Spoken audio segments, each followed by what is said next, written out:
하나님 말씀 요한복음 17장 13절에서 보겠습니다. 요한복음 17장 13절 말씀입니다.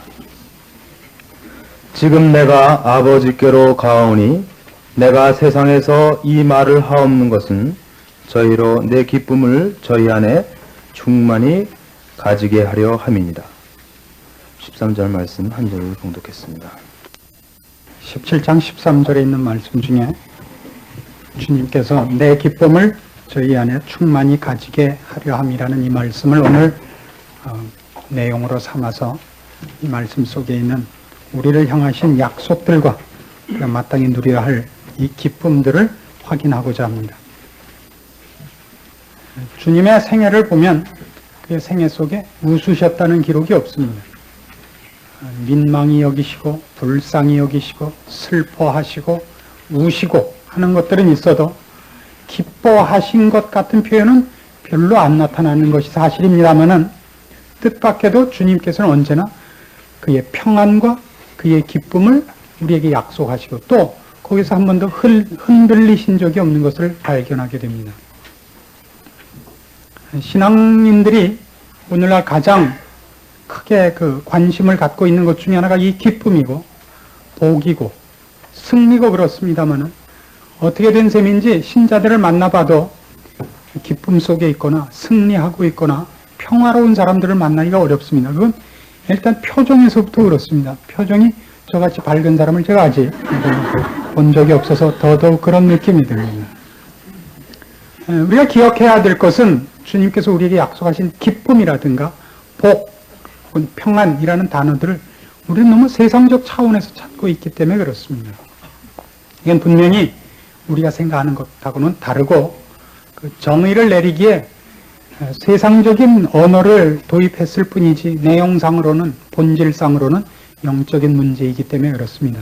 그래서 오늘 이 문제는 우리의 신앙의 가장 깊은 부분들을 정리하는 것으로 더 유익할 거라고 생각을 합니다.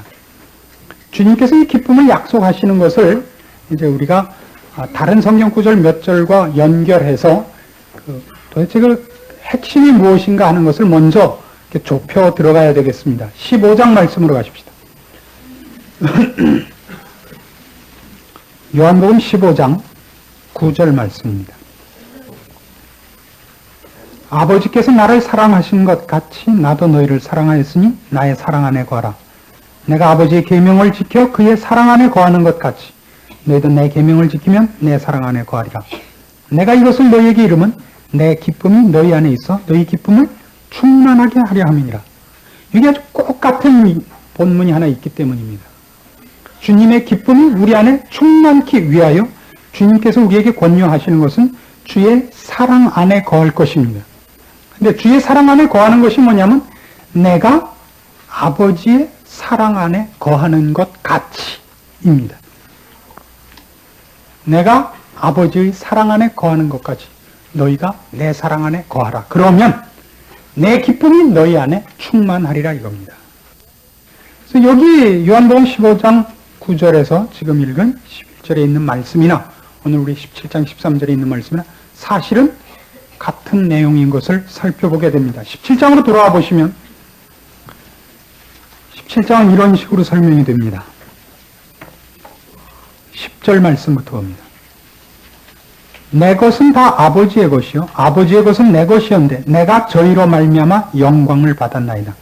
나는 세상에 더 있지 아니하오나 저희는 세상에 있사옵고 나는 아버지께로 가옵나니 거룩하신 아버지여 내게 주신 아버지의 이름으로 저희를 보존하사 우리와 같이 저희도 하나가 되게 하옵소서. 10절과 11절에 있는 말씀에서 여러분이 꼭 집어내야 되는 것은 주님께서 우리로 말미암아 영광을 받았다는 말씀과 저희도 우리와 같이 하나가 되게 하시라는 이 부탁의 말씀입니다. 그리고 나서야 기쁨이 등장을 하는 것입니다. 15장식으로 얘기를 하자면 아버지께서 나를 사랑한 것 같이 나도 너희를 사랑하였으니 너희가 내 사랑 안에 거하랍니다. 근데 내가 아버지의 사랑 안에 거한 것 같이 너희도 내 사랑 안에 거하면 내 기쁨이 너희 안에 있게 될 거답니다. 이 사랑이라는 것은 거함에 관한 다른 표현이고 하나 된 것이야말로 기쁨의 유일한 조건인 것을 알게 됩니다. 아버지께서 예수 그리스도를 사랑하신 것 같이 우리를 사랑했습니다. 그 주님은 바로 그 일을 위해서 오셨고 아버지의 사랑이 우리에게 완성되기 위해서 오셔서 우리가 하나님의 사랑 안에 들어오게 하셨습니다. 그의 대속사역으로. 그것을 17장 10절식으로 얘기하면 내가 저희로 말미암아 영광을 받았나이다 아닙니까? 그래서 이제 우리는 11절에 있는 것 같이 아버지와 내가 하나인 것 같이 저희도 우리와 한 가지로 하나 되게 하는 자리에 초대를 받고 가능하게 됐고 그러면 필연적인 결과로 주님의 기쁨이 우리 안에 있을 수밖에 없다는 내용이 되는 겁니다. 성경은 이런 식으로 기쁨을 설명하고 있는 것을 기억해야 됩니다. 우리의 기쁨은 그런 의미에서 주님이 가지셨던 기쁨이고 그 기쁨은 주님께서 아버지께서 주님을 보내신 일에 동참하고 그 마음과 뜻과 계획과 성품에 동참한 자가 당연히 가지는 어떤 감정인 것입니다. 우리가 보통 생각하는 것 같은 우리의 기쁨들하고는 거리가 멉니다. 우리의 기쁨이란 나의 욕심과 나의 소원이 이루어진 것이지만 지금 여기서 얘기하는 기쁨은 하나님의 소원과 하나님의 계획이 이루어지는 것이며 그걸 또 우리의 자존심식으로 얘기하자면 하나님 좋아하시는 것만 다 해놓고 혼자 기쁘래. 그 기쁨을 강요하는 게 아니라 그가 하신 일은 그가 계획하시고 이루시는 일은 거룩하고 의로우시고 선한 것이기 때문에 기쁨이라는 것이 당연히 수반될 수밖에 없는 성질이라는 의미에서 기쁨을 약속하고 있는 것입니다. 그래서 이 기쁨에 대해서 성경은 여러 가지로 우리에게 확인시켜주고 싶어 합니다. 요한복음 8장으로 가보시면 이 말씀을 예수님께서 이렇게 하셨던 기억이 납니다. 29절입니다. 기쁨과 함께함이 함께 붙어 다니는 묘사를 여러분 여기서 보십시오. 8장 29절. 나를 보내신 이가 나와 함께 하시도다. 내가 항상 그의 기뻐하시는 일을 행함으로 나를 혼자 두지 아니하셨느니라. 그렇죠? 기쁨이 그와 함께 하는 것과 언제나 붙어 다닌다는 것을 아셔야 된다고요. 그리고 우리는 하나님으로부터 분리되어 있다가 예수 그리스도로 말미암아 하나님의 자녀되며 하나님 안으로 들어가기 때문에 당연한 기쁨을 얻는 겁니다. 그런 기쁨이지 우리가 생각하는 것 같이 내가 이제 예수 믿는 자 되었으니 주문만 외우면 하나님이 등장하셔서 왜 불렀니? 그래서 이거 해주세요. 제때찌 해주세요. 딱 때리면 으하 이러는 건 아니다 말입니다. 안다가 스탠이세요? 아주 그냥 이 말만 하면 아주 좀 열이 나서 무슨 기쁨과 예수님이 형통하니 하나님 제보래 이런 거밖에 없어요. 그래 유치하게도 무슨 신앙이 그래요. 우리 담임 목사 빨리 죽게 해주세요. 그럼 제가 그 자리에 서게요. 이런 거예요. 그래.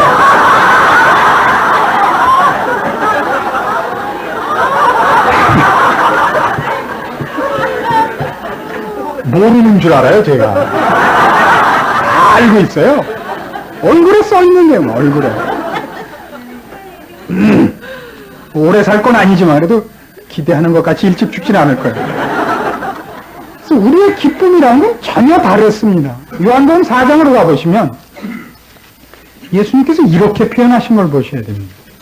수가 동네 들어가셔서 사마리아인의 그 여인과 만나서 대화를 나눈 후에 제자들이 음식을 마련해온 장면입니다. 31절입니다.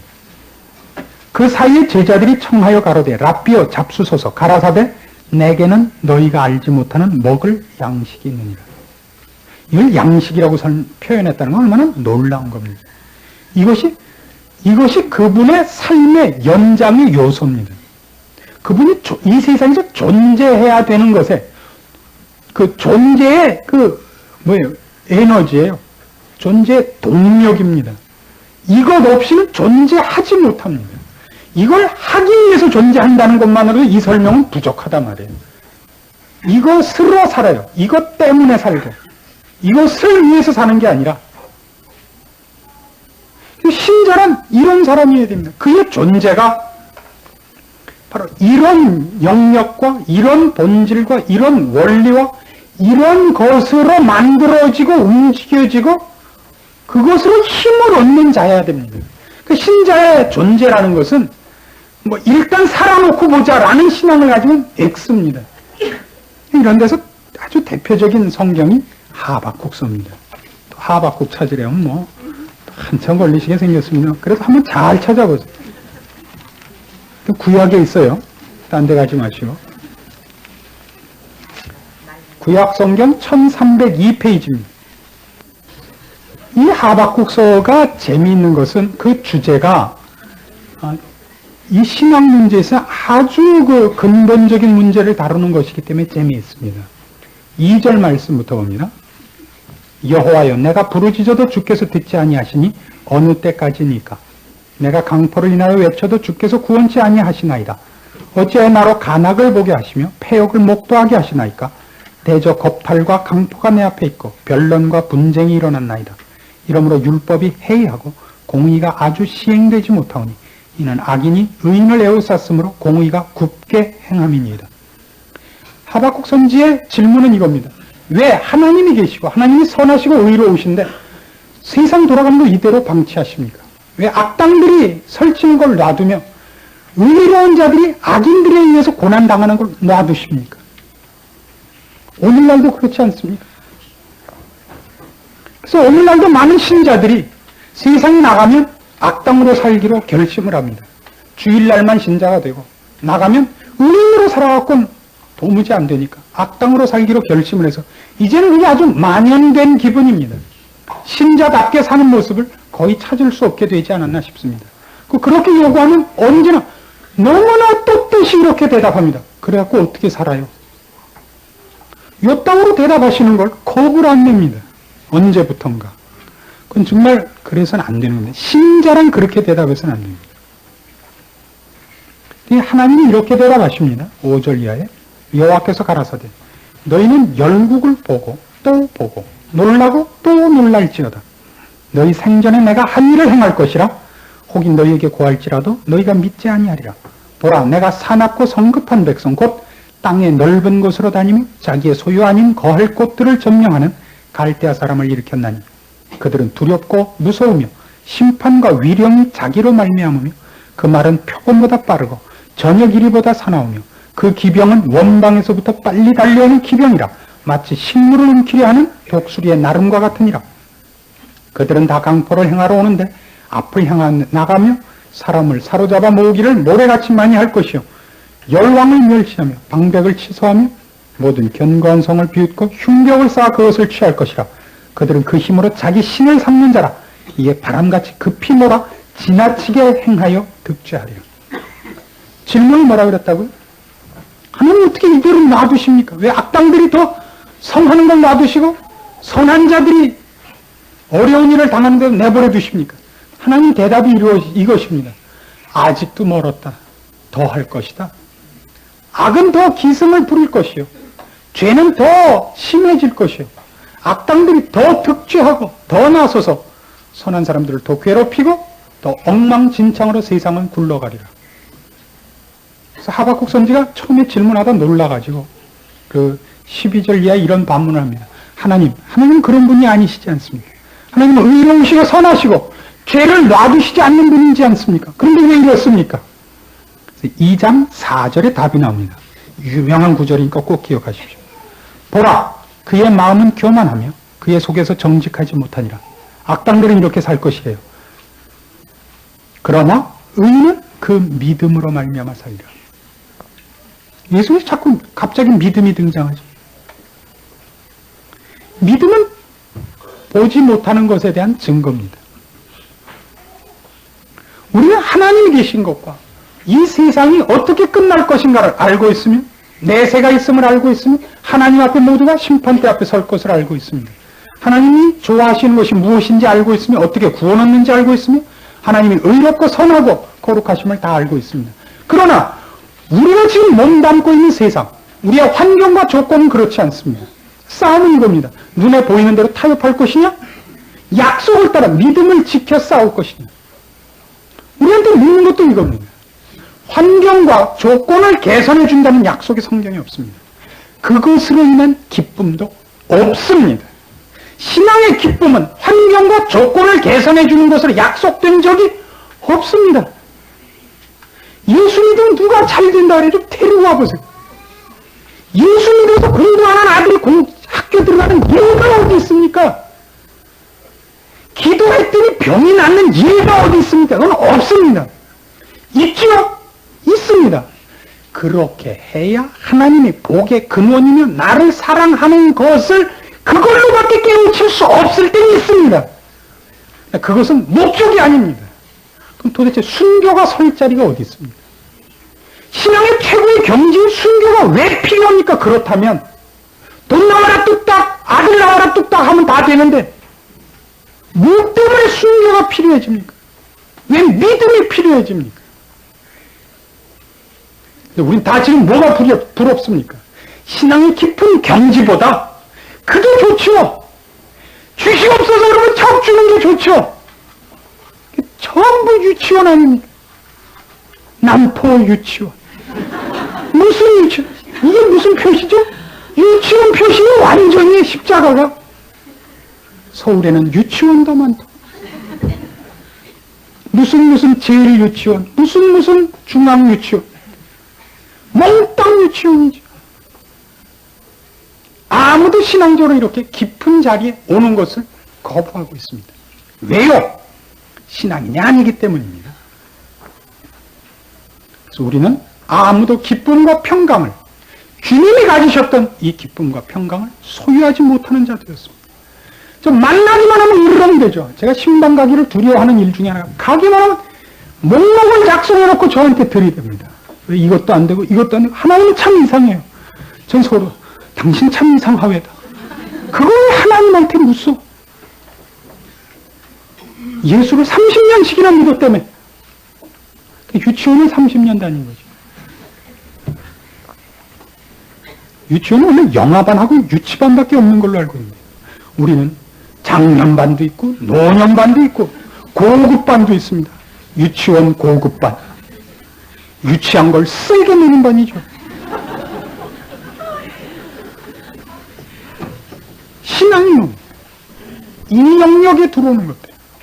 지금 예수님께서는 바로 그런 차원에 이제 우리를 세우신 것을 말하고 있는 셈입니다. 우리는 드디어 하나님께서 예수 그리스도를 사랑하셨으며 또 우리를 사랑하신 것을 알며 그것이 하나님의 기쁘신 뜻임을 합니다. 주님께서 이제 이 일을 우리에게 이루셨으며 우리가 하나님 안에 주님 안에 들어가며, 그러면 이제 우리가 세상 앞에 존재하는 동안 주님께서 이 땅에 존재하는 것이 전혀 우리를 위하셨으며 뜻이 우리의 존재가 전혀 우리와 만나는 모든 영혼을 위한 것임을 압니다. 그것이 우리를 기쁘게 합니다. 돌을 맞아도 기쁘고 죽어도 기쁜 겁니다. 스데반의 죽음이 그를 절망과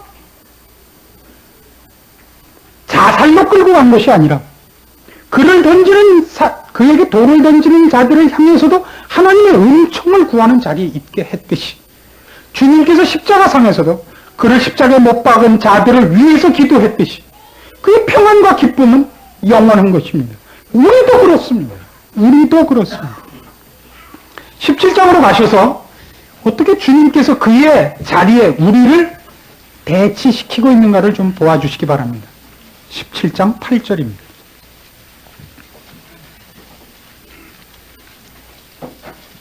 나는 아버지께서 내게 주신 말씀들을 저희에게 주었습니다.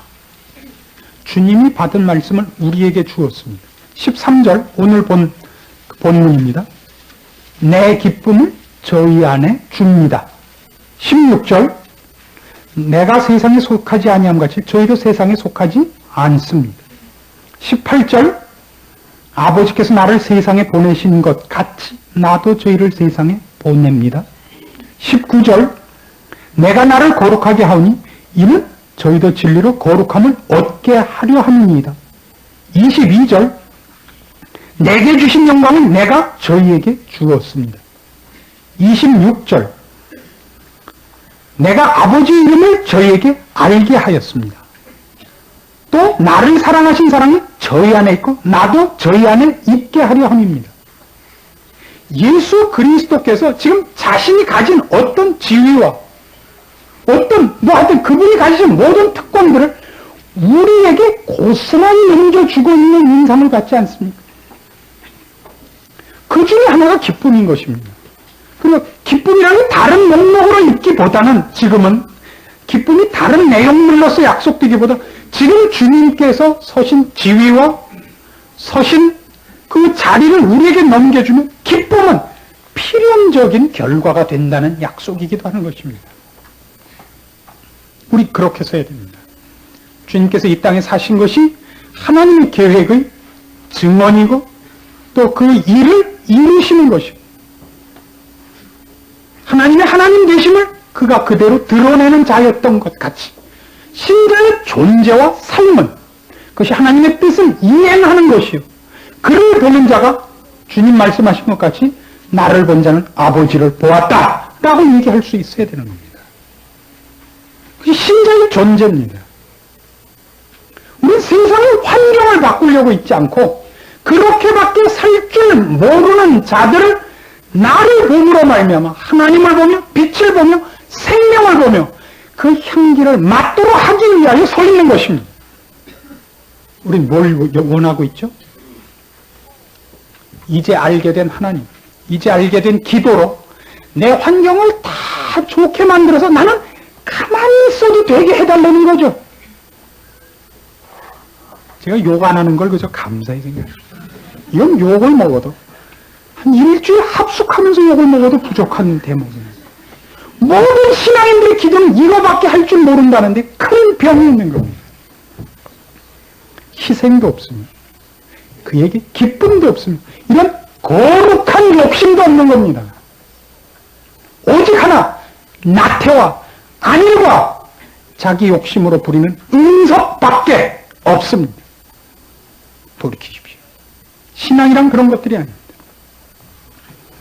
고린도후서 5장에 가시면 우리들의 맡은 직분을 이렇게 아주 한 구절로 잘 설명한 데가 나옵니다.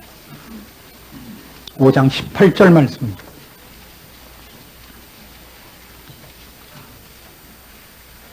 고린도후서 5장 18절입니다. 모든 것이 하나님께로 났나니 저가 그리스도로 말미암아 우리를 자기와 화목하게 하시고 또 우리에게 화목하게 하는 직책을 주셨으니 이는 하나님께서 그리스도 안에 계시사 세상을 자기와 화목하게 하시며 저희의 죄를 저희에게 돌리지 아니하시고 화목하게 하는 말씀을 우리에게 부탁하셨느니라. 우리가 어떤 직책을 가졌대요? 화목케 하는 직책. 화목케 하는 말씀을 부탁받았습니다. 팔복 중에도 화평케 하는 자는 복이 뭐죠? 화평케 하는 자는 하나님의 아들이라 일컬음을 받을 것이요. 참, 그 얼마나 정확한 묘사입니다. 화평케 하는 자는 하나님의 아들입니다. 예수 그리스도를 그 샘플로 놓은, 상징으로 놓은 말씀 아닙니까? 우리는 그렇게 존재합니다. 화목케 하는 자입니다. 하나님과 사람을 우리로 말미암아 우리만이 그 기도를 하면 그 진리를 증언할 수 있습니다. 그 빛을 증거할 수 있는 자들이기 때문에 이게 우리가 맡은 일이고 우리 삶의 유일한 의미고 보람이어야 되는 겁니다. 마태복음 11장에 가시면 이 일을 행하는 데 있어서 좀 더 실제적인 도움이 되는 말씀이 나옵니다.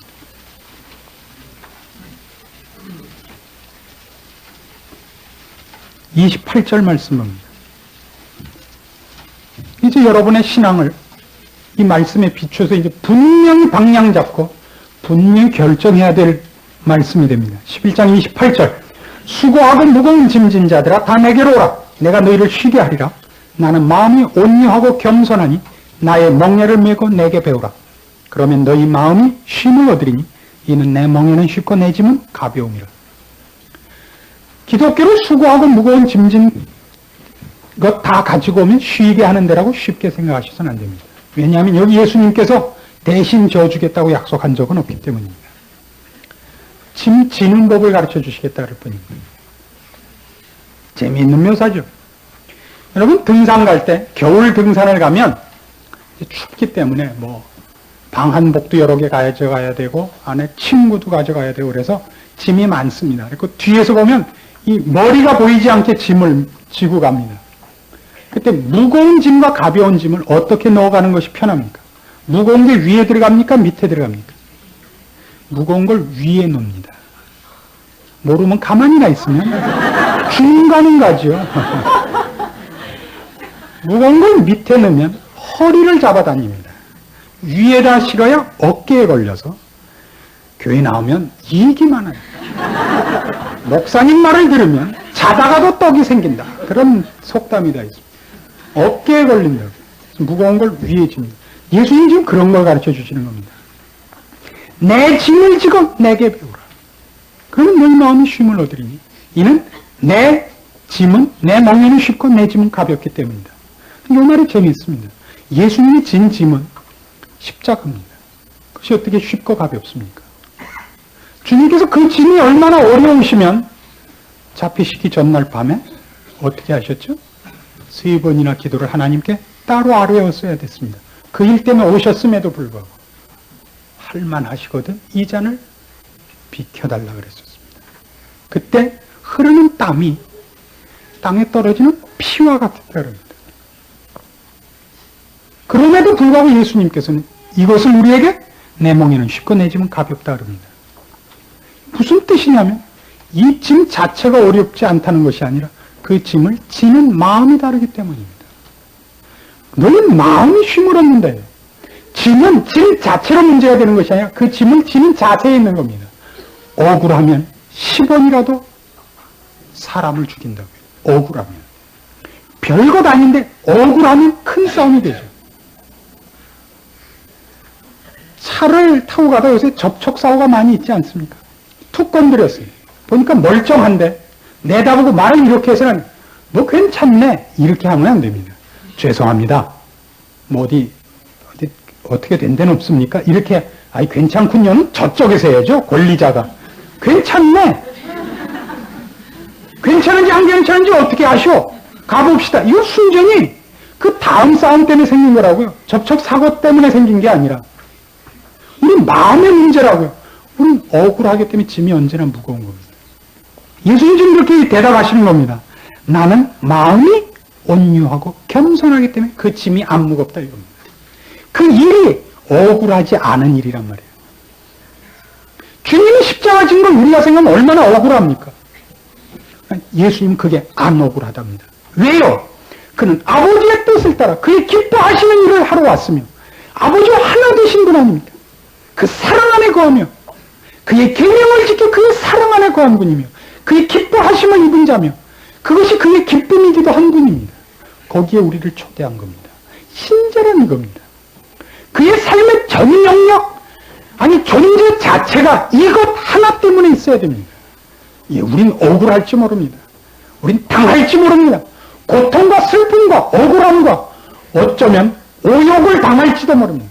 멸시를 당하며 조롱을 당하며 놀림감이 될지도 모릅니다. 사람이 그에게 침을 뱉으며 뺨을 치며 수염을 뽑으며 시편 2편에도 그의 모습이 그렇게 표현이 되어 있기 때문입니다. 그런 모든 묘사에도 불구하고 주님은 지금 그럽니다. 내 기쁨을 너희에게 주노라. 내 평안을 너희에게 주노라. 그것이 신자입니다. 만약 여러분 마음이 이 기쁨과 평안을 놓쳤거든 여러분은 그걸 확인해 보셔야 됩니다. 신자로서 나의 신앙은 어디 있는가? 무엇이 내 삶의 본분인가? 핵심인가? 원리인가? 늘 그걸 확인해 보셔야 됩니다. 그래서 여러분이 알고 있는 것을 행하지 못하는 데 대하여 하나님 앞에 구하며 도우심을 구하며 자신을 처복종시키는 순간이 드디어 발생해야 되는 겁니다. 우리는 그렇지 않습니다. 그냥 분노를 내는 건 자기 마음대로고 또 찬송을 부를 때 또 그렇게 열심히 부르고 이 사람이 누군지 알 수가 없는 겁니다. 성경이 이렇게 요구하죠. 차든지 더웁든지 하라. 그때 어떻게 하죠? 찰 땐 차고 더울 땐 더운 사람이 된 거예요. 냉탕이 됐어요. 아니요. 이런 얘기가 아니에요. 붕괴될 수가 없습니다. 어느 것 하나여야 됩니다. 이게 무슨 뭐 사우나탕인 줄 아십니까? 빌립보서 4장 말씀으로 오늘 말씀의 결론을 삼읍시다. 빌립보서 4장 4절 이하의 말씀입니다. 신자란 그래서 어떻게 살아야 하느냐?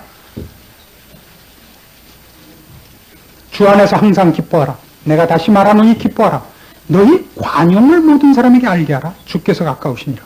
기쁨과 관용이 같이 붙어 나오는 거 얼마나 놀랍습니다.